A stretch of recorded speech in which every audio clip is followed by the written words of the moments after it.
2025年9月初的一个早晨，我跟着旅行团踏上了一场向往已久的加州之旅。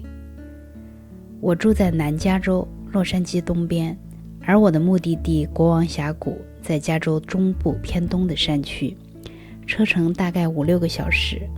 虽然每天都有在练习开车，但是面对那些蜿蜒起伏的山路，我还是选择了跟团。这样反而让我可以把全部的注意力都放在窗外的风景上，不用担心路况，不用看导航，只需要用心去感受每一帧掠过车窗的画面。坐在大巴车上，看着窗外从城市慢慢变成农田，变成果园，变成荒野，再变成森林，仿佛在观看一部徐徐展开的公路电影。耳机里的音乐静静地流淌，那些曾让人辗转难眠的伤痛，似乎正随着这不断变换的风景被温柔地抚慰着。第一站是国王峡谷国家公园，大巴车沿着盘山路缓缓上行，直接开到了格兰特将军树的停车场。从停车场走到那棵巨树，每一步都像是在穿越时光。路两旁的红杉静静伫立着，很多都有成百上千年的历史。工作人员一直都在提醒大家，走路要小心脚下，不要踩踏那些露出地面的树根。这些看似简单的规定，背后其实是对千年生命的敬畏。然后我们见到了它， General Grant 格兰特将军树。它被木栅栏围着不让碰，因为人类皮肤上的细菌和分泌物会对它造成伤害。它就像一位长者，静静地接受着来自世界各地游客的瞻仰。格兰特将军树的树龄约为1650年，它在公元300年左右悄然萌芽时，地球另一端的中国还在东晋时期，距离唐朝的盛世还有300多年。当李白、杜甫吟诗作赋时，他已经活了400多岁。当他度过1000岁生日时，成吉思汗正在蒙古草原崛起。站在他面前，1650年的时光突然变得具体而真实。我们的一生在时间的长河中不过白驹过隙，那些日常的烦恼在这样的永恒面前更是显得微不足道。能与这样矗立千年的生命相遇，本身就是一种幸运。如果说清晨或者是傍晚，或者是只要是安静的时候走在这儿，简直是太舒服了。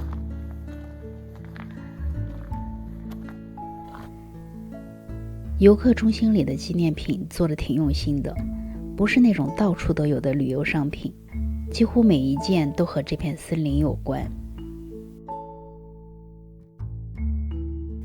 第二天的目的地就是这次旅行的重头戏，也是我向往已久的优胜美地。虽然早就在电影、电视上见过无数次它的画面，但是当我亲眼看到的那一刻，还是被彻底震撼了。眼前展开的不是普通意义上的山水，而是大自然用千万年的时光雕刻出的杰作。这里是加州的明珠，也是世界自然遗产。优胜美地 Yosemite 这个名字来自当地原住民部落的语言，意思是那些杀戮者。但讽刺的是，这个听起来凶悍的名字指向的却是世界上最温柔、最壮美的自然景观之一。这里也要赞一下它的中文译名优胜美地，完美地体现了翻译的信达雅原则。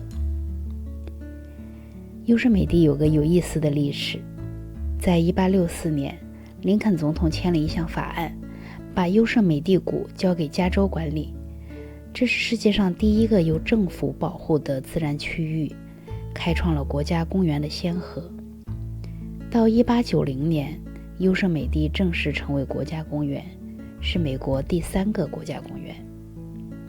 在欧洲人到达之前，美洲的原住民已经在这里生活了数千年，他们与这片土地和谐共处，留下了许多岩画和遗迹。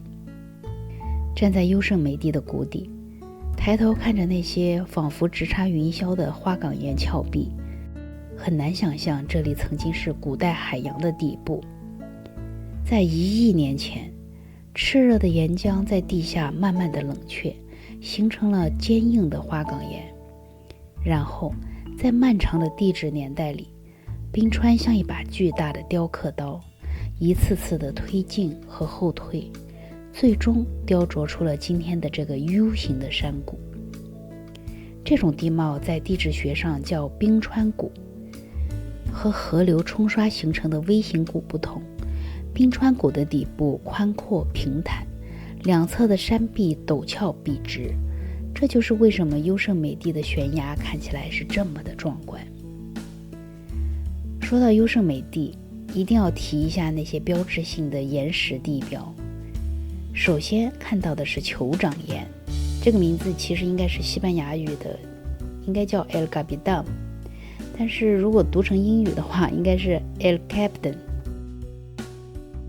这座高达914米的垂直花岗岩峭壁是世界攀岩爱好者的圣地，每一年都有人从世界各地来挑战这面几乎完全垂直的岩壁。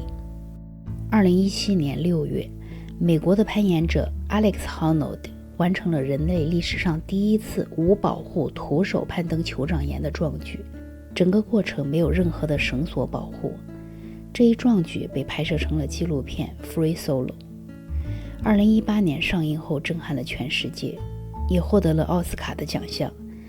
看过那部纪录片的人都知道，那种在近1000米高空一个失误就会致命的极限挑战，是对人类身体和心理极限的终极考验。如果大家感兴趣，可以去找来看看。从1905年有记录到现在，已经有约40位攀岩者在挑战酋长岩时不幸遇难。我知道的最近的就在2025年的9月。这个数字提醒我们，人类对极限的每一次探索都伴随着巨大的风险，它让那些成功的壮举显得更加珍贵，也让我们对这座岩壁、对自然始终保持着一份必要的敬畏。站在它面前，人类真的显得很渺小，但正是这种渺小，让我们更敬畏自然的伟大，也更敬佩那些勇敢挑战极限的攀岩者们。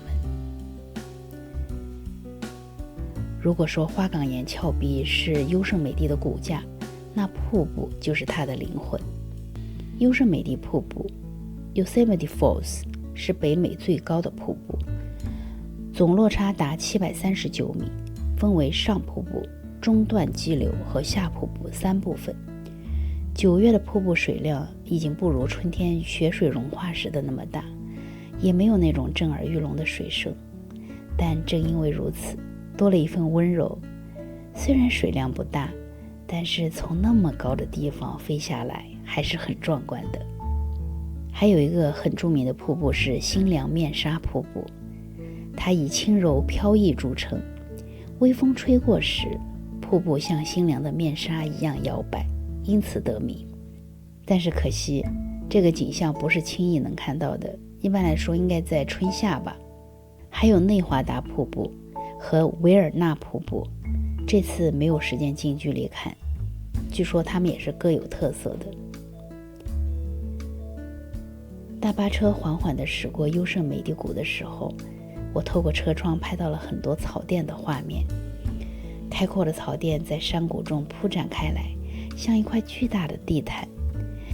Merced River 莫塞德河静静地穿过草甸的中央，河水清澈的可以看见河底的石头和水草。9月的草甸已经开始泛黄，金色和绿色交织在一起，在阳光下闪着温柔的光。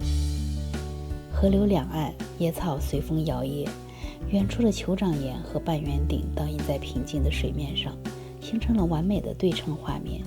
这种静谧的美和那些高耸的花岗岩峭壁形成了鲜明的对比，一个是力量，一个是温柔。优胜美地不只是岩石和水，更是生命的乐园。这里生活着约70种动物，247种鸟类， 22种爬行动物以及数千种植物。从谷底的橡树林到高山上的高山松，不同海拔孕育着不同的生态系统。美洲黑熊是这里的明星动物，虽然叫黑熊，但是它们的毛色从黑色到棕色都有，可惜这次我没有看到。还有美洲狮、郊狼、鹿群以及各种小动物，它们都是这个生态系统不可缺少的一部分。我倒是看到了不少的松鼠，胖乎乎的，一点都不怕人，它们是这次见到的最活跃的当地居民。优胜美地的美在于千变万化，春天野花遍地，瀑布水量充沛，夏天是最受欢迎的季节，天气温暖，所有的小径都开放。秋天树叶变黄，空气清澈，是摄影的最佳季节。冬天雪花覆盖山峰，整个公园变成了童话世界。9月初正好是夏秋交替，既有夏天的温暖，又有秋天特有的清澈空气，每个季节都有不同的魅力，像大自然的调色盘。作为一名视频创作者，说从未动过航拍的念头是假的。从空中俯瞰优胜美地的全景，无疑会带来极致的视觉震撼。但是仔细想想，禁飞规定是有道理的。如今的优胜美地面临着气候变化、游客过多等挑战，全球变暖导致冰川退缩，影响瀑布水量和生态系统。每年超过400万的游客，虽然带来了经济效益，但是也给环境带来了压力。这里是野生动物的家园，无人机会打扰它们的正常生活。有些美需要用敬畏的心去守护，而且站在地面仰望那些巨大的岩石，那种被磅礴自然包裹的谦卑感，或许比任何俯瞰的视角都更加的震撼心灵。大巴车在隧道观景点停了下来，这里是优胜美地最经典的观景位置，也是我们此行的最后一站。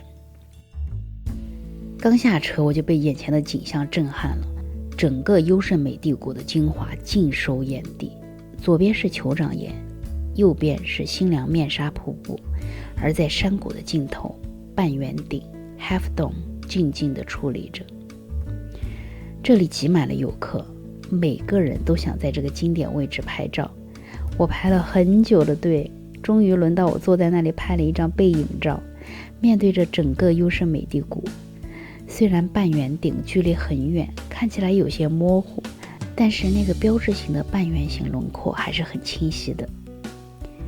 Half Dome 的中文名是半圆顶，它的顶峰距离谷底的垂直高差约为1444米，因为它独特的半圆形外观而得名，是优胜美地最具代表性的地标。很多人以为它是被什么切掉了一半，但是实际上这是岩石结构和冰川作用共同造就的。在漫长的地质年代里，冰川的侵蚀沿着岩石的天然裂隙剥落，最终形成了今天这个近乎垂直的断面。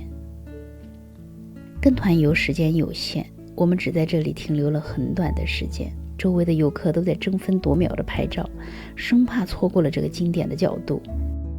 匆匆的拍完照片，在导游的催促下，我就满带遗憾地上了回家的大巴车。我很羡慕那些可以在这里住几天的人，他们不用赶时间，完全可以按照自己的节奏来。公园里的房间需要提前很久预定，而且价格不便宜。但请你想象一下，当白天的喧嚣散去，优胜美地山谷重新属于自然本身，你可能会听到远处的流水声，偶尔有夜行动物在营地附近走动，抬头就是没有光污染的璀璨星空，银河清晰可见，那些在城市里永远看不到的星星密密麻麻地布满天空。周围那些巨大的花岗岩峭壁在月光下变成黑色的剪影，酋长岩半圆顶就在那里安静地守护着山谷。清晨，你在各种鸟鸣声中自然醒来，推开门，松树和泥土的气息扑面而来，初升的阳光照在山峰上，整个山谷缓缓地从光影中苏醒。这时候还没有人声鼎沸，你可以慢慢地煮杯咖啡，就坐在那儿看着光线一点点地改变山谷的颜色。怎么样？值得吗？这次的跟团游让我深深体会到了自由行的可贵。跟团便利是便利，但是总觉得不够尽兴。